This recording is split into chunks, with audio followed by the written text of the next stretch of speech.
Olá, bom dia, bem-vindo e bem-vinda ao videocast Escutando os Sentimentos. Não, você não está no lugar errado. Eu sou Alexandra Torres, sou trabalhadora do Grupo Espírito Esperança e sou hoje a pessoa que vai aqui coordenar o nosso trabalho aqui do nosso videocast. É um prazer poder estar com você mais uma vez e continuar com esse trabalho tão bacana, que tem como objetivo nos ajudar a compreender os nossos comportamentos, as nossas atitudes e nos ajudar a encontrar caminhos e, por que não dizer, respostas para fazermos novas perguntas sobre nós e também sobre a nossa vida. Esse videocast já é realizado há alguns anos e sempre com essa proposta de trazer para você reflexões a partir de algumas obras, de livros que nos inspiram, que nos convidam à educação dos sentimentos, que nos convidam a uma reflexão sobre nós mesmos, nos levando aí a um processo de autoconhecimento que, consecutivamente, pode nos ajudar na cura que nós necessitamos. Antes, quero só dizer a você que o nosso Grupo Espírito Esperança está localizado na Rua dos Alecrins, número 8, no centro de Camaragibe, aqui na região metropolitana do Recife. Se você não conhece a nossa casa, dê um pulinho lá. Todo domingo, às 5 horas da tarde, nós temos os nossos momentos de esperança. São momentos onde nós temos a nossa palestra, que nem sempre vai ser uma palestra. Pode ser um cine-gespe, pode ser também uma boa roda de conversa, e você é nosso convidado e a nossa convidada para estar conosco às 5 da tarde, todo domingo. Chama a família para estar conosco. Quero, inclusive, aproveitar já para dar um spoilerzinho e informar você que este mês nós estamos dedicando o Momento de Esperança ao meio ambiente. E no próximo domingo, amanhã não, o outro dia 29 de junho, nós vamos realizar uma videoconferência com o escritor espírita, também jornalista, André Trigueiro. André vai estar a partir de 15 para as 5, é mais cedo, viu, gente? Atenção! Domingo 29, o nosso Momento de Esperança vai começar mais cedo. 15 para as 5, André vai estar conosco, participando do nosso Momentos de Esperança para a gente refletir sobre meio ambiente e a conexão disso com as leis morais. Então, não vai ter transmissão online. Se você quiser assistir, terá que estar na nossa casa. Então, hashtag fica a dica para que você esteja lá com a gente. A partir de 4h45 da tarde, a gente está começando os nossos trabalhos. Bom, e agora é hora de a gente mergulhar no capítulo de hoje. Nós estamos estudando esta obra, Prazer de Viver, que vocês já devem ter visto outras capas mais atuais, mas essa aqui é a primeira edição do livro, tá? Por isso tem essa capinha mais antiga, que é um livro da Hermance Dufour, através da psicografia do Vanderlei Soares. E nós estamos já nos debruçando sobre ele há alguns meses, que é um dos livros mais bacanas dessa série Harmonia Interior, é esse Prazer de Viver, conquista de quem cultiva a fé e a esperança. E hoje, para participar comigo aqui desse nosso estudo, desse nosso bate-papo, eu tenho o prazer de convidar a minha querida amiga Denairã, já aqui para o nosso palco, para a gente bater esse papo de hoje. Dena, bem-vinda aqui ao videocast. Oi, Xanda, obrigada. Bom dia a todos que estão nos escutando. É um prazer enorme. Vamos embora, né? Vamos lá, vamos conversar. O tema é muito bom. Nosso capítulo de hoje, Dena, ele é bem sugestivo, ele é muito legal, ele é muito provocante, e eu acho que ele vai suscitar na gente um monte de boas reflexões. E eu queria começar, Denarã, com uma boa provocação. Quem são os espíritos superiores? O que você acha? Na leitura que a gente fez aqui, né, ela fala muito que os espíritos superiores são aquelas pessoas onde há compaixão, né? Onde dentro de seus corações existe o amor na sua forma mais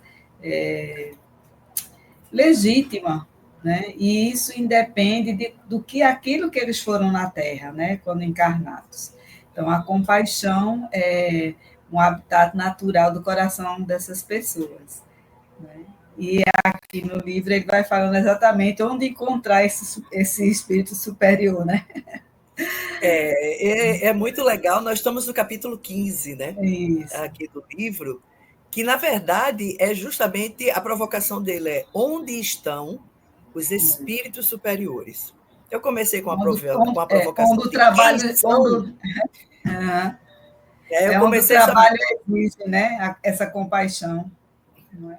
Exato. Eu comecei justamente por essa questão de quem são, porque cada um de nós, eu, você, quem estiver aqui nos assistindo, cada um de nós tem uma espécie de conceito do que seria um espírito superior.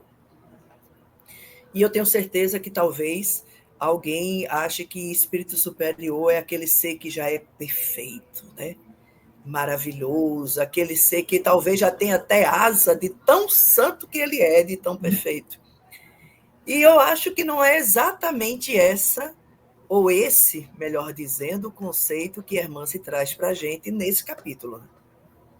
Eu acho que sempre é uma visão muito materialista, a gente sempre fica comparando para a gente o que é superior, né? Normalmente, superior na matéria aqui para a gente são pessoas que nem tocam no chão, né? São pessoas que dão ordens, que não colocam a mão na massa, né? E a gente hoje, inclusive, vai até nas questões administrativas, né, profissionais, está falando muito sobre o líder servidor, né? Mostrando que o líder, efetivamente, é aquele em que as pessoas veem, se inspiram, porque colocam a mão na massa e servem de exemplo para isso, né? Mas ainda é um conceito muito arraigado aqui com a gente, que tudo que é superior é algo que está assim, né, na nata, né, e que não vai lá e coloca a mão na massa, né? Sempre está numa questão administrativa superior, mandando e desmandando, né? Por isso que se tem essa visão. Dentro disso que você falou, na verdade, é aquele conceito assim, ele não é uma pessoa que serve, ele é uma pessoa para ser servido, né? Servido, exatamente. E ser obedecido. E ser obedecido. Ser E não obediente. desobedeça, não. É bem. Não desobedeça, não. Mas foi muito legal você ter lembrado esse conceito da questão do líder que serve, que também é considerado um líder empático, porque Sim, quando você estava falando, imediatamente eu me lembrei de Jesus. exatamente. E me lembrei daquela passagem da última ceia, né? Dele com os apóstolos em Nova Jerusalém, Nova Jerusalém, em Jerusalém, e onde ele lava os Os pés. pés. Não, e eles, não, mestre, não, não, não. Eles, não. Aquele que quiser ser o maior, que seja aquele que mais serve.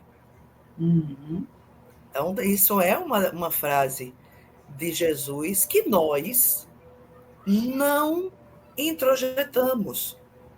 Pelo menos, não vou dizer 100%, mas a maioria esmagadora de nós, e aqui trazendo para o nosso ambiente, para o nosso cercadinho, nós religiosos, pessoas que têm alguma conexão com alguma religião, raras pessoas como dessas, têm de fato essa noção de que quanto mais elas servem, mais elas devem servir, né? E que não são os cargos, não são o posto que ela ocupa que faz dela uma pessoa especial, como você bem disse.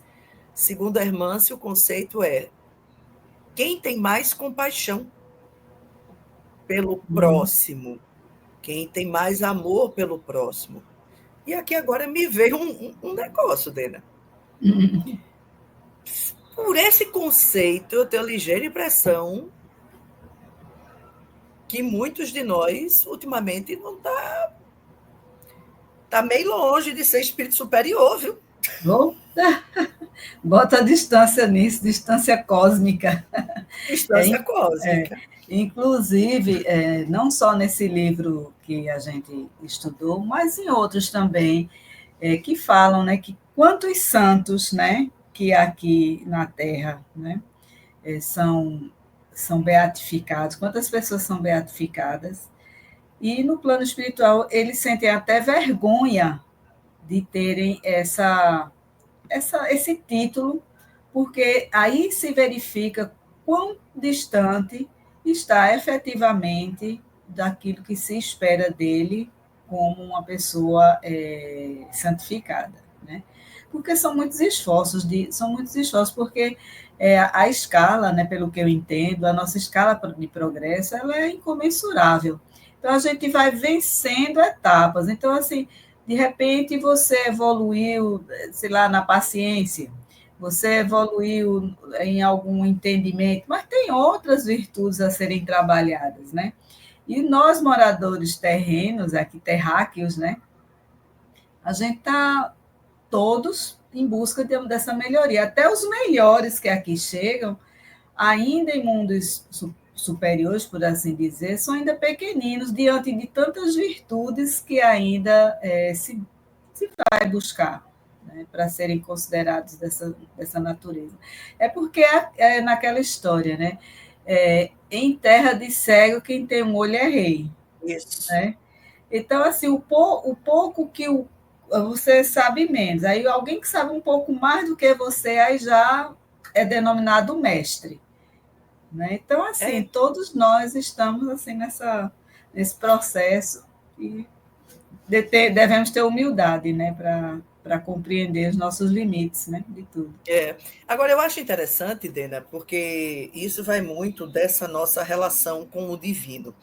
E eu acho muito legal, esse capítulo particularmente, ele é muito bacana de ser lido, porque ele é narrado através de uma história, né? E a gente tem aí uma pessoa, um trabalhador espírita, que desencarna, vai bater no Hospital Esperança, vai bater lá sobre as égides do doutor Inácio Ferreira, do doutor Inácio Ferreira, e já chega lá assim, achando que porque foi trabalhador espírita, porque fez isso, porque fez aquilo, aquilo outro, ele já merecia o céu. Eu quero só abrir um parênteses para quem está nos ouvindo aqui, que independente de religião, isso acontece com muitos seres humanos, independente de rótulo religioso. Porque dentro das mediúnicas, nós cansamos, não é um, nem dois, nem três, não. Já cansei, né, de atender, de dialogar, de tentar conversar, de tentar trocar ideias com pessoas que faleceram sob determinada égide religiosa e que continuam do outro lado se achando privilegiadas, que só a verdade delas é a certa, que ela tem que ser tratada como se fosse o velho padre, o velho cardeal, enfim, as velhas coisas. Fechei o parênteses, só para poder destacar que isso não acontece só dentro do espiritismo. Então, mas que também acontece dentro do espiritismo e que a gente precisa estar atento a isso. Enfim. E aí, dentro dessa história, essa pessoa, que havia sido um trabalhador, chega lá do outro lado e você sabe qual é a grande meta existencial desse espírito, Dena? Encontrar o anjo guardião dele. Quero saber quem é meu guia. Guia. Né? Eu quero saber quem é meu guia, porque a gente tem isso, né? Qual é o nome? Eu me lembro Ele diz, não, o nome não interessa. Chama o que você quiser. Era uma mulher que era o guia dele. Divaldo. Oi? Divaldo também se surpreendeu quando soube que era uma mulher. Pois é. Pois é. E aí começa a resenha do capítulo, vai muito em cima disso, porque quer saber quem é o mentor dele. E ele, assim, jura de pé junto que o mentor dele deve ser um espírito muito superior.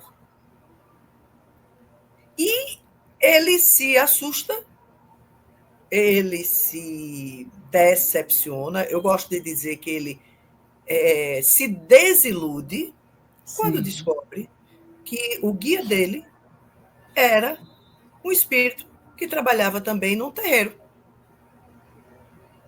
e que Uhum. ele não aceitava.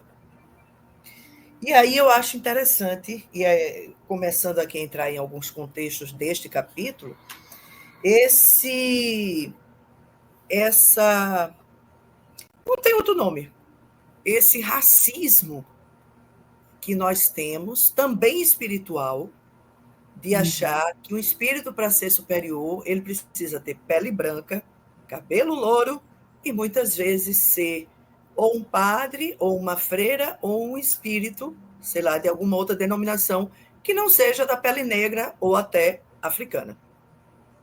Isso não surpreende muito a gente também, né, Xanda? Porque a gente sabe que os planos próximos à Terra fazem parte da Terra, né? Fazem parte da Terra e as pessoas que moram lá são pessoas que não se transformam da noite para o dia. Não se transformam. Então, muitos conceitos são levados para lá. Então, são muito próximos a gente. Então, é como se fosse a nossa extensão, né? É. Então, esse ecumenismo, essa questão assim da gente vi que é libertador, a atuação é a atuação do amor. Onde houver a necessidade, você está ali para atuar, né?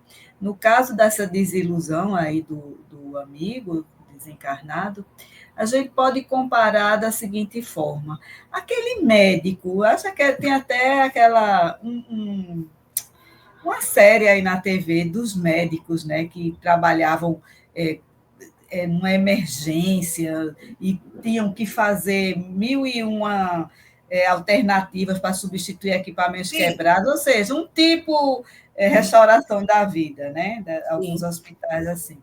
Então, esse é um médico atuante no caos e ele ia ali para ajudar. Qual a diferença desse mesmo médico para um outro que está no hospital que não é de emergência, mas que também precisa ajudar uma pessoa que está ali num quadro de saúde difícil?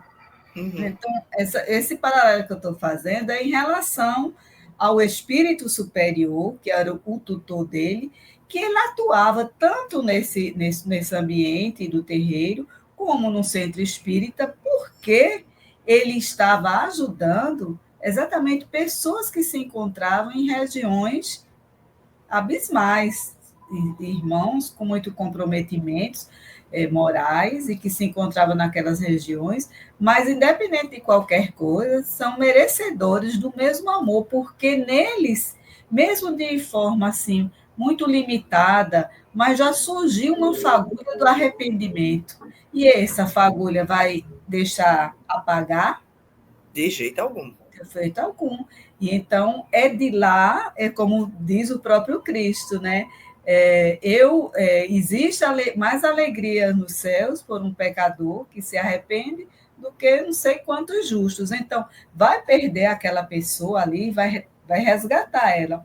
Então, no resgate, para onde é que ela vai em termos do hospital? Vai para a emergência ou vai para uma outra ala? E o médico que vai atuar, ele não pode atuar lá e cá? Né? Então, assim, eu não sei se eu me fiz entender nessa Fez, fez. E eu quero pegar um gancho da tua fala, porque ele já puxa para uma outra questão. Quando a gente está em situações adversas pedem ações adversas. Ou seja, Uhum. pegando o exemplo que você trouxe, e que é citado aqui, determinados irmãos, quando eles são trazidos para uma mediúnica, quando eles são resgatados, eles estão em regiões tão densas, regiões às vezes que são abaixo até da região mais comum, digamos assim, a região mais pop, né? Do que é o umbral. O umbral é a região pop da história, porque você tem ainda o que a gente chama de Furnas. que são áreas muito mais profundas, de muito mais dor, de muito mais sofrimento, e onde muitos desses espíritos perdem até a consciência de quem são. Para você fazer esse tipo de atendimento, você vai precisar, muitas vezes, de metodologia ou de um atendimento diferenciado. Como é que você vai atender um espírito que chega num formato, por exemplo, de cobra? Porque eles têm isso, viu, gente? É o que a gente chama da zoantropia. Aí chega um espírito ali no formato de cobra, morcego, sapo, jacaré, desculpa, lagarto, parece de tudo. Cachorro, tem de tudo. Depende do que a mente da pessoa se autodetermina. Né? Quando ela diz, eu sou uma cobra, né? eu fui vil, eu fui isso, aquilo outro, ela vai... O perispírito pode ganhar essa forma. E aí, como é que você vai manter um irmão que está incorporado, por exemplo, num formato de uma cobra, sentado numa cadeira, mãozinha na mesa? Não, você só vai mexer os olhinhos e a boca. Não consegue. E eu acho interessante, porque doutor Inácio leva esse nosso irmão, que tinha sido trabalhador, justamente para um local onde havia um atendimento a entidades desse nível e que os atendimentos eram diferentes, porque o médium precisa dar passividade. Obviamente, com uma certa contenção, mas ele precisa deixar, porque senão dói, deixa resquícios. E eu acho fantástica a fala dele, quando ele diz assim, não, mas isso não é espiritismo. Né? Isso não é trabalho mediúnico. Como a nossa visão do que é servir, ela, de uma certa forma, ela às vezes fica muito fechada, fica muito presa naquilo que tem um termozinho, chama-se pureza doutrinária. Da pureza doutrinária. E aí eu me lembro de Jesus, quando os sacerdotes diziam que lá na lei de Moisés, na leizinha, não podia curar no sábado. Exatamente. Mas Jesus ia lá e curava. Teoricamente, ele estava contra a lei. Né? E como a gente perde, Dena, a possibilidade de servir quando a gente não se abre para olhar o texto e o contexto daquilo que está chegando para a gente. De certa forma, a gente tem engessado muito a questão do atendimento espiritual, porque leva em consideração toda aquela forma como Kardec trabalhava, né? Que na época não se apresentou pessoas nessa condição. Mas em tudo evolui. É como ela fala aqui no iniciozinho, aqui do prefácio, que ela diz que nem tudo a gente recebeu, né? Tudo de informação. Que à medida que vai tendo o amadurecimento das pessoas, é que essas informações do plano espiritual vão sendo trazidas para que a gente desperte para outras dimensões e para outras formas de se atender. Você vê como ainda é tão arraigada essas questões assim, meio que infantilizadas, que as pessoas ainda se apegam a anjinhos, né? Formato de anjinhos, né? E outras coisinhas infantis. E, de repente, quando se vê à frente de uma situação como essa, já atribui ao demônio. Quando Exato. Não enxergam que ali são pessoas, né, que precisam de ajuda, né, e que, como foi dito, os métodos para se atender e a criatividade para que isso possa ser feito se diferencia. Então, Kardec não fechou tudo, né? Ele passou um período curto estruturando tudo isso aí e chegando para ele espíritos de um certo nível, até um nível né? E agora a gente encontra outras situações, ou não só agora, mas de há muito tempo, né? Inclusive, acho que os terreiros normalmente já atendiam isso, porque a origem veio da questão dos escravos, eram regiões muito sofridas, de muito ódio, de muita vingança, tanto de um lado como do outro, e ao longo das reencarnações os papéis vão se invertendo, e fica aquele ciclo, né, de encarnações e reencarnações de ódio. E o ódio desestrutura as pessoas, né? Desestrutura o perispírito. E aí começa, ó, eu sou uma cobra, eu sou muito astuto, feito um gavião, né? E isso vai modelando o perispírito até um nível que a gente já encontra em muitas reuniões. E é lamentável que as pessoas se prendam a certos rituais, né? Certos rituais, e que não pode rever conceitos, né? Ela até aqui diz assim, ó, não, os espíritos não atacam as grandes questões da doutrina, senão gradualmente, porque à medida que a gente tem condições de entender, é feito um alimento, você não vai enfiar um alimento na boca de uma criança que o processo dela, digestivo, não está maduro. Mesmo assim, é a gente, a nossa mente, né, que é um ser até mesmo de obstáculo, né, para a gente perceber as outras coisas, para nos dar algum equilíbrio. Então, assim, a nossa mente também ela vai ter algumas dificuldades de assimilar certas coisas, mas que elas vão vindo de forma gradual e não é para nos amedrontar, é para nos ensinar, inclusive a não fazer nem cometer erros, né, de tal envergadura, porque sabe o que pode lhe acontecer, mas não por castigo, mas por consequência. Né? Você bota um dedo na tomada, vai levar um choque. Se for um negócio muito forte, tu morre. Né? Não é só um choquinho. Né? Então é Isso isso. é verdade. E assim, a gente tem que entender que o mundo espiritual ele é muito amplo. É Nós temos, diversificado, é muito diversificado. E assim, nós temos irmãos que estão presos na erradicidade, não é há 10 anos, 20 anos, não. Tem gente que está há 100, 200 anos séculos. sem reencarnar. Então, estão em determinados tipos de situações que, por exemplo, vão demandar determinados tipos de médiums, vão determinar determinados tipos de abordagem. Muitas vezes não, nesses casos, por exemplo, não dá nem para demorar muito a incorporação no médium, porque começa a trazer também problemas para o próprio médium.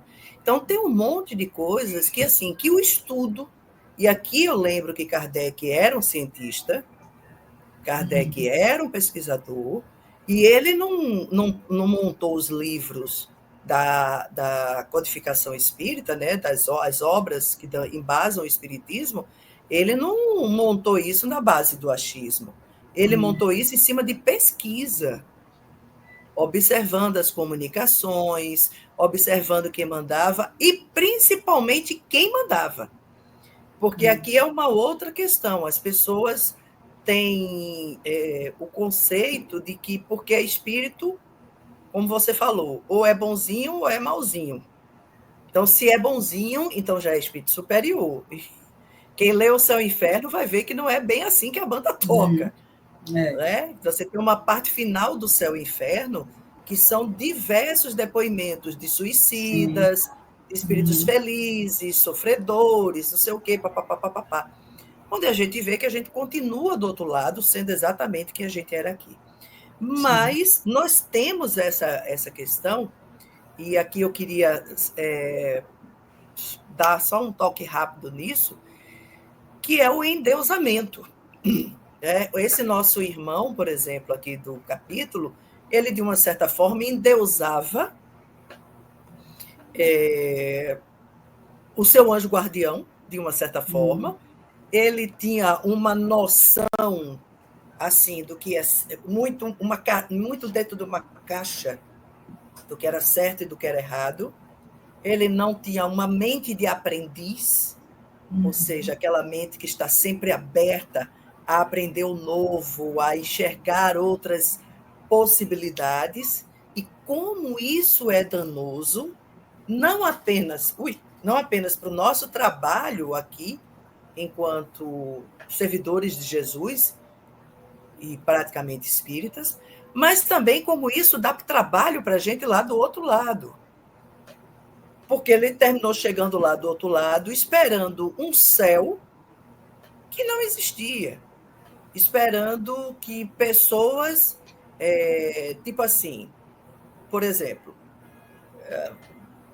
um Divaldo Franco que partiu agora recentemente, né? Divaldo tem uma obra linda deixada aqui nesse plano, né? Uma ação absurda de maravilhosa, inquestionável, um trabalho de divulgação, um trabalho de amor, de acolhimento de crianças, de que se transformarem em homens e mulheres de bem, mas a gente pode daí dizer que porque Divaldo agora desencarnou, depois disso tudo, que ele já virou um santo, a gente pode canonizar?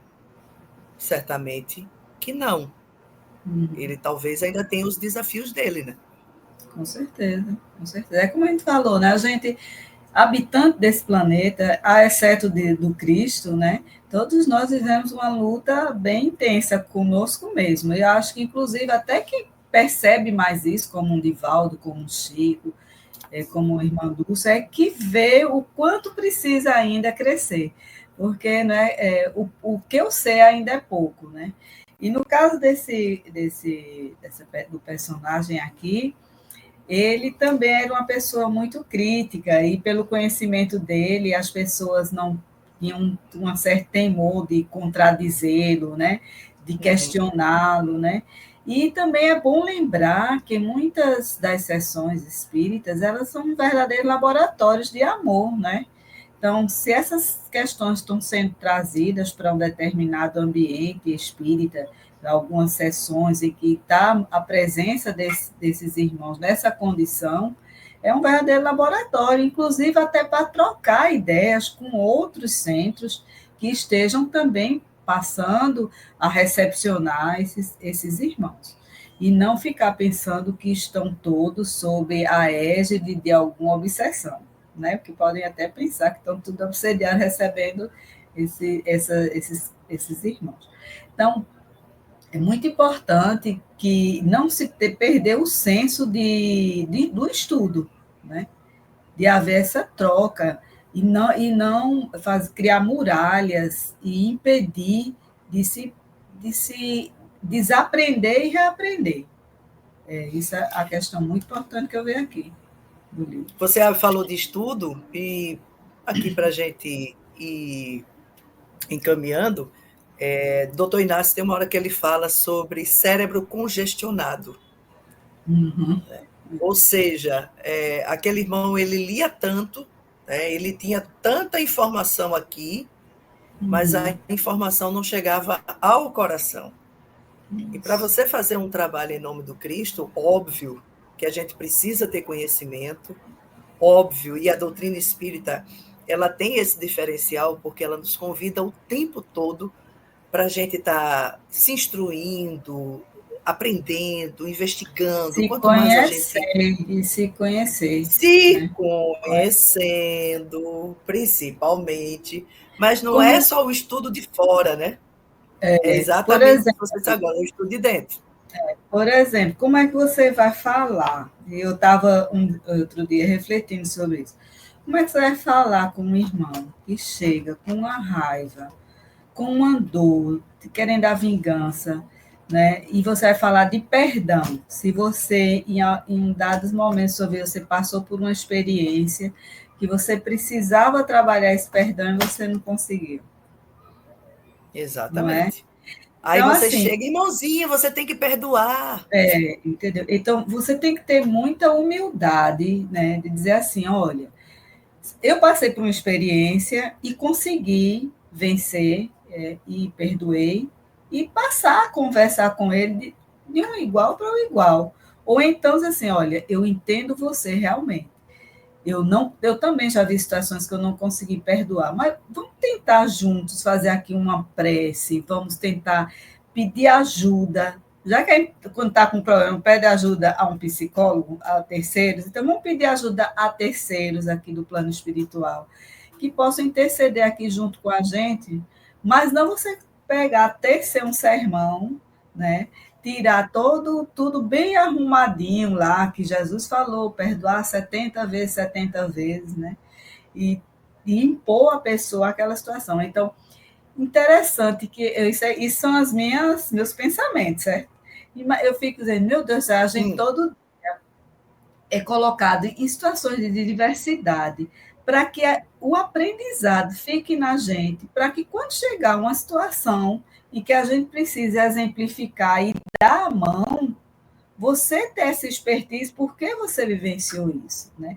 Isso é tão nítido que a gente vê aqui na gente mesmo. Por exemplo, uma pessoa que venceu o alcoolismo, uma pessoa que venceu as drogas, ela tem uma empatia com aquela pessoa que está passando por esse problema muito maior do que você que não teve esse problema, né?